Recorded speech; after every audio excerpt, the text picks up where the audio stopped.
Good morning, everybody. RV Prepperist Wayne here. Today we're adding a backup camera to a Doolittle 12-foot trailer that's going to be pulled by the Class C RV. Now, here's the thing. We got the right camera and everything else, but getting power to this coach without drilling any holes into the coach or into the trailer. Fun. But unfortunately, I may have to drill some holes. I've already got the camera mounted up here. I've already tried it with the little battery. It works with the unit inside. So I'm trying to find a power source. Well, this coach does have a 12-volt light, but the only thing about that 12-volt light is it needs to be plugged in and charging.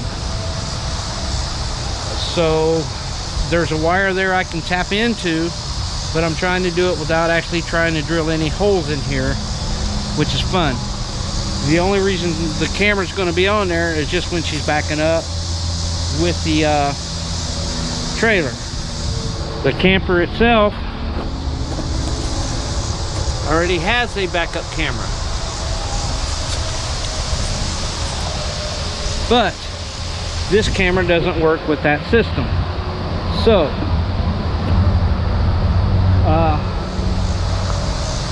that's my fun part of trying to figure out how to mount this. I pulled some panels down trying to look, and unfortunately the way it's looking, I may have to drill me a hole into the roof. I was debating the roof for the side and keep all the wires hidden. I'm better off going through the roof. I can die core all around it. It'll seal it up. It's not going to leak. So that's what I'm faced with here. It has a wireless unit which mounts up here on the front part of the trailer, and it connects into the Halo camera that we put in here. This mounts outside the coach, or outside the trailer. I thought it mounted inside, but it mounts outside, so I'm going to mount it outside and drill some holes and put it in. I hate drilling holes in roofs sometimes, but you know, this is a brand new trailer. She's had some issues with it, the roof leaking already. I don't want to create any other leaks, so anything I do, I have to make extra care nothing leaks from my part. That way it will not affect her warranty whatsoever here on the coach. I keep saying coach, it's a trailer. Y'all know what I mean. She's over here laughing at me. But I'm going to get up here and I'm going to make a miniature skylight for a minute. Yep, drill a hole and then get this stuff here mounted. Alright, I have the camera mounted. Have it mounted up here. As you can see, the wireless portion is in the front of the RV. Wires are run down secured. Die cord all around the where the wire comes through the roof. Okay, the way I have this, I have it wired into the tail light wires. That way, if anybody uses a 4-pin connector to move the trailer, she can use the camera in that other vehicle and the camera's powered. Now the trailer has electric brakes, trailer set up with a 7-pin connector. At first, you know, we was going to hook it up through the 7-pin because she has a 12-volt light in here. But after talking to her, I recommended that wiring it in through the tail light section here would be better. That way, if you ever need the backup camera, you can just turn your tail lights on. It'll activate the camera here and be able to back up. If I wired it in through the the auxiliary charging from the 7-port connector. If somebody used a 7 to 4 pin connector, it's not going to charge it. The camera won't work. So now what I have to do is fasten everything back up here, secure all the wires so everything is out of the way of the garage door mechanism here. Get it all put back together. Okay, in this coach there is not a lot of room really to mount this backup camera. Now factory, the coach itself has a backup camera that comes in through the radio itself, which is fine, but with the backup camera it will not work here with the Sony for the trailer. So we got one independently for the trailer. The nice thing about the way we did this in here is, you noticed this is not mounted nowhere. Well, one, you can't really mount it. You can mount it up here, but it takes out of your view. And she also has a truck that she uses too to also pull the trailer.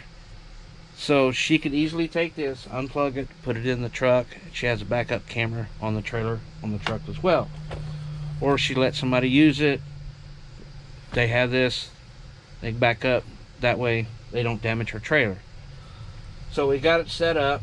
The way I have it set, if you look, the door is in the green. So that determines you're safe to open it right there. That gives you room just to open the door up.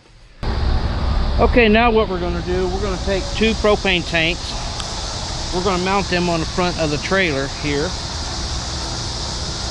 We went and got the bracket, the covers and everything to hold down. So we're going to get that mounted on here. She don't want to carry the propane tanks inside, because if she wants a propane tank, she wants it easy to get to. So that's what we're going to do. Okay, what I did is set the tanks up here.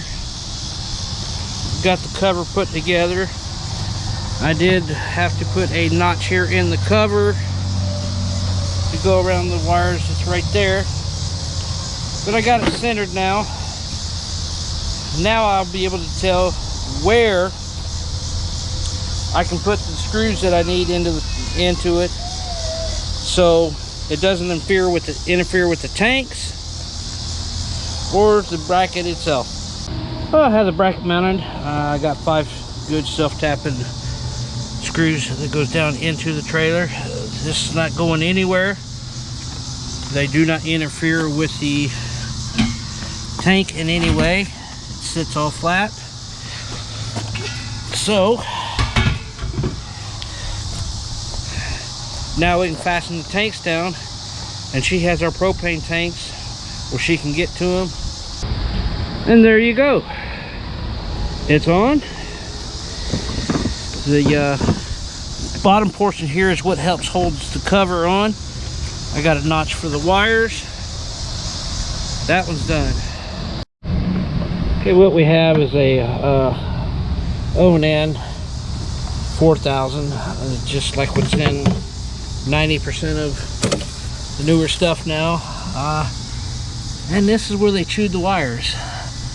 These wires here are the ones that goes to the fuel shutoff switch for the carburetor. So when you press the off button, this valve will disengage and it shuts the fuel off to the carburetor. So they choose that. So what I'm going to end up doing is cutting the jacket the rest of the way, and I'm just going to wrap them up with tape. It's the best thing I can really do for them. Okay, as you can see, I'm parked here. I'm here at Double J RV Park here in Illinois. It's the only RV park in the state of Illinois that's right off the original Route 66. So literally Route 66 is, well, you got the highway there, but between me and the highway is Route 66. Another cool thing here is the Lincoln Route 66 carving here. It's somebody Chris K, 1934, but I don't think that was from 1934. But I could be wrong. But that is cool. That is a cool looking little statue there. Climb through. So, oh, Abe Lincoln there. That's some cool little work there. I like that. Got a little bench here. So, but that's it for now. Questions, comments, please like and subscribe. Give me that thumbs up. I will see you all in the next video.